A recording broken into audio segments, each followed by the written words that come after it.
خوف کی حالت میں آ گئے تھے۔ آپ صلی اللہ تعالیٰ علیہ وسلم بہت ہی زیادہ گھبرائے ہوئے اپنے گھر آئے اور آپ نے اپنی بیوی حضرت خدیجہ رضی اللہ تعالیٰ عنہا سے فرمانے لگے، چادر لاؤ اور مجھ کو چادر اوڑھا دو۔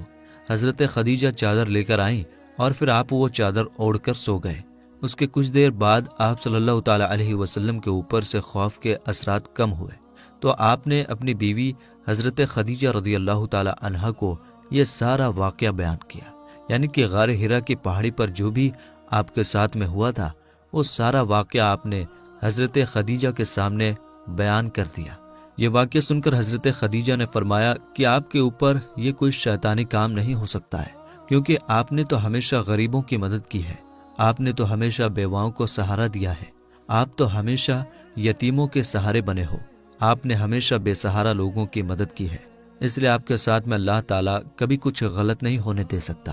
آپ کو اللہ کبھی اس طرح سے ضائع نہیں کرے گا۔ دوستو، اس کے بعد میں حضرت خدیجہ اللہ کے پیارے نبی حضرت محمد صلی اللہ تعالیٰ علیہ وسلم کو ساتھ میں لے کر اپنے چچا زاد بھائی حضرت براق ابن نوفل کے پاس پہنچے، جو کہ اس وقت یہودیوں کے ایک بہت بڑے عالم ہوا کرتے تھے۔ یہ اصل میں پہلے مشرک تھے، یعنی کہ بت پرست تھے، لیکن یہ بہت ہی زیادہ تعلیم یافتہ تھے، اس لیے بعد میں انہوں نے عیسائی دھرم کو قبول کر لیا تھا اور پھر انہوں نے تورات اور انجیل کو حفظ بھی کر لیا تھا، یعنی کہ یہ اس وقت تورات کے ایک بہت ہی بڑے عالم تھے۔ اس لیے حضرت خدیجہ اللہ کے پیارے نبی حضرت محمد صلی اللہ تعالیٰ علیہ وسلم کو ساتھ میں لے کر اپنے چچا زاد بھائی کے پاس پہنچی اور جا کر سارا واقعہ بیان کر دیا۔ حضرت براق ابن نوفل کے اس وقت اپنے بڑھاپے کی وجہ سے بینائی چلی گئی تھی، یعنی کہ اس وقت وہ دیکھ نہیں پا رہے تھے۔ جب انہوں نے اللہ کے نبی حضرت محمد صلی اللہ تعالیٰ علیہ وسلم کی حالت سنی تو پوچھنے لگے کہ آپ کو کیا ہوا؟ تو آپ صلی اللہ تعالیٰ علیہ وسلم نے فرمایا کہ میں غار حرا کی پہاڑی پر اللہ کی عبادت میں مشغول تھا،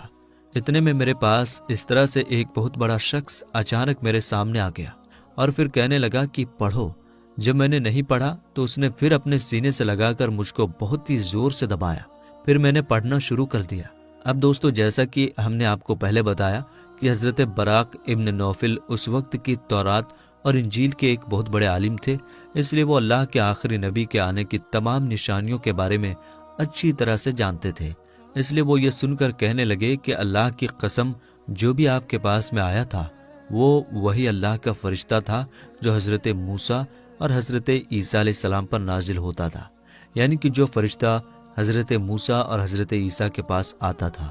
وہ فرشتہ آپ کے پاس میں آیا تھا، اور ان قریب ہے کہ اب آپ کی قوم آپ کو علاقے سے، آپ کو اپنے شہر سے باہر نکال دے گی، کیونکہ آج تک جس نے بھی حق کی آواز اٹھائی ہے، جتنے بھی آج تک نبی اس دنیا میں آئے ہیں، ان سب کو اسی طرح سے سزا دی گئی ہے، کیونکہ حضرت براق ابن نوفل تورات اور انجیل